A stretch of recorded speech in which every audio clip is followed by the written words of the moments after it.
আমাদের প্রধানমন্ত্রী লেভেলে যদি এই ঐক্যবদ্ধ আহ্বানটা না জানানো হয় তো জাতিকে তো এই না, এখানে কি আপনি বিরোধী দলের কোনো ভূমিকা নেই বলে মনে করেন? বিরোধী দলের ভূমিকা এখন বিরোধী দলের তো প্রধান পার্টনারই হচ্ছে আপনার জামাত ইসলামী, এটা তো কোনো অস্বীকারের কিছু নাই। এবং বিরোধী দলের বিএনপি হচ্ছে সিনিয়র পার্টনার, তারা জুনিয়র পার্টনার, এবং তারাও তো একটু অস্বস্তিতে ভুগছে যে তাদের জুনিয়র পার্টনারের এখন তো ব্লিডিং চলছে, একেবারে রক্তক্ষরণ চলছে, যে এই সময় তারাও হেল্প করতে পারছে না, কারণ এমন একটা বড় ইস্যু নিয়ে নতুন প্রজন্ম এসছে, তরুণ প্রজন্ম, এই ইস্যুতে বিরোধী দলেরও কিন্তু বলার কিছু নেই। তো না, আপনি বলছি জাতীয় ঐক্যের কথা বলছেন, জাতীয় ঐক্যে সবাইকেই আমার তো মনে হয় যে এই মুহূর্তে যে আমাদের দেশে, মতি ভাই কি বলবো, আমাদের দেশে তো খুব যুক্তির কথা আমরা সাধারণ মানুষরা বুঝতে চেষ্টা করি না, যে বাতাসে যে সমস্ত কথা ভেসে যায় এগুলাকে ধরতে আমরা চাই। ইলেকশনের সময় আসলেই আমরা মনে করি যে আওয়ামী লীগ ক্ষমতায় আসলে বোধহয় দেশ হিন্দু হয়ে যাবে, মসজিদে উলুধ্বনি হবে, এরকম অনেক প্রচার আসছে। এবং এমনও প্রচার আসে যে বরঞ্চ বিরোধী দলে যারা আছেন, বিএনপি, জামাত, এরা আসলে দেশ বোধহয় মুসলমান দেশ হয়ে যাবে। এই যে আমরা ধর্মকে নিয়ে রাজনীতির মধ্যে খেলা খেলছি, এর বাইরে যে মৌলিক বিষয়গুলো রয়েছে, এটা কিন্তু আমাদের রাজনীতি দলগুলা ইচ্ছা করেই করে, যে আমাদের ইস্যুগুলাকে নন ইস্যু করে দিচ্ছে আর নন ইস্যুগুলাকে ইস্যু করে দিচ্ছে।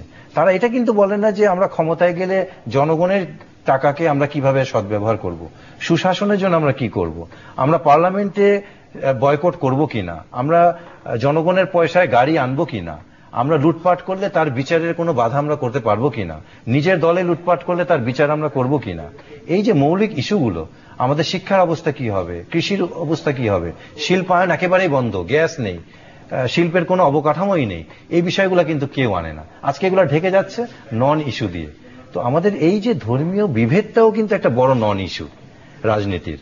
এই নন ইস্যুটাকে কিন্তু বড় করে নিয়ে আসা হচ্ছে, যেহেতু ইলেকশন, আপনি প্রত্যেকটা ইলেকশনের সময় দেখবেন আমাদের নেত্রীরা তসবি ধরে, টুপি ধরে, এবং এটা এই কারণেই করা হয় যে যার ফলে দেখেন ৭২-এর সংবিধানে চলে যাওয়ার কথা ছিল পঞ্চদশ সংশোধনীতে, চলে গেছে, শুধু এক জায়গায় যায়নি, সেটা হচ্ছে ধর্মীয় বিষয়টা, রাষ্ট্রধর্মের বিষয়।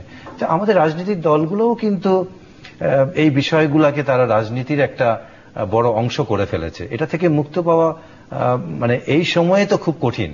তো আমার মনে হয় যে এখানে একটা ঐক্যমত ডেফিনেটলি লাগবে, যে বিশেষ করে ইসলামী দলগুলোর এখানে একটা বড় ভূমিকা নেওয়া উচিত, যে না, তোমরা নিজেরা যাই করো না কেন, আমাদের ধর্মকে নিয়ে তোমরা রাজনীতির মাঠে নোংরা খেলা খেলতে পারবে না। এবং এটা যদি তারা চলে আসে এবং সর্বদলীয়, আমার মনে হয় একটা বসার খুব বেশি প্রয়োজন, যে আমাদের মৌলিক ইস্যুগুলাকে আমরা নির্ধারণ করি প্রথম, এবং কিছু জায়গায় আমাদের রাজনীতিবিদদের একেবারেই প্রবেশ নিষিদ্ধ করতে হবে, এটা জাতির জন্য খুবই প্রয়োজন। এই যে আমাদের নবী সাল্লাল্লাহু আলাইহি ওয়াসাল্লামকে নিয়ে যে সমস্ত কটাক্ষ, যে পক্ষই করা হোক না কেন, যেভাবে আসছে কিনা, এটা আসবে কেন, সবচেয়ে বড় কথা মুসলমানের দেশে এটা করবে কেন? আর আশ্চর্য, আমাদের দেশে যখন বলা হয় তরুণ প্রজন্ম যে কাজটা করেছে, দেখেন একেবারে বললেই তো নয়, যে তাদের এজেন্ডাটা ছিল যে তারা যুদ্ধাপরাধীদের ফাঁসি চায়, ন্যায় বিচার চায়।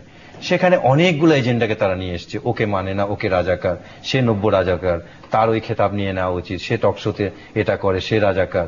মানে আপনি একটা আপেল নিলেন, এই আপেলটাকে আপনি একসাথে 4-5টা কামড় বসিয়ে দিলেন, তো আপনি তো এটা চাবাতে পারছেন না, গিলতেও পারছেন না। তো আপনাকে যদি একটা এজেন্ডা নিতে হয়, একটা করে কামড় দিয়ে একটা করে তো খাবেন। তাদের উচিত ছিল যুদ্ধাপরাধীদের ফাঁসিটাই, তারা এমন সব ইস্যুগুলোকে নিয়ে নিয়েছে। আপনার আমার দেশ, দিনকালের মতো পত্রিকা, যেটা তো জামাত ইসলামের না ডেফিনেটলি, এবং অন্যান্য কিছু বুদ্ধিজীবী রয়েছে, তাদেরকেও কিন্তু তারা যেভাবে জামাতের সাথে তাদের কোনো সংস্রব কখনোই নেই, তাদেরকেও রাজাকার বলে, এটা একটা বড় ধরনের বিভ্রান্তি হয়, কি আমাদের কাজের ক্ষতি হয়। মূল ইস্যুটা কিন্তু সরে গিয়ে দেখেন আজকে যুদ্ধ অপরাধী বিচারের ইস্যুটা কিন্তু সরে গিয়ে এখন ধর্ম অবমাননায় চলে আসলো, এবং এটা নিয়ে প্রধানমন্ত্রী পর্যন্ত শঙ্কিত হচ্ছে, তথ্যমন্ত্রী পর্যন্ত এটা নিয়ে কথা বলতে বাধ্য হচ্ছেন। এবং আমি তো মনে করি যার ফলশ্রুতিতে আজকে কিন্তু তাদের কর্মসূচিও পরিবর্তন হয়েছে। আজকে কোরআন তেলাওয়াত হয়েছে, 4টা ধর্মের কথা বলা হয়েছে, এবং কালকে মসজিদে মন্দিরে দোয়া হবে, এবং অনেকটা কিন্তু এই প্রেশারের কারণেই কিন্তু আমি যেটা মনে করি যে একটা তারা এটাখানে একটা স্থগিত করার একটা কর্মসূচি দিয়েছে। তুহিন মালিক, আপনি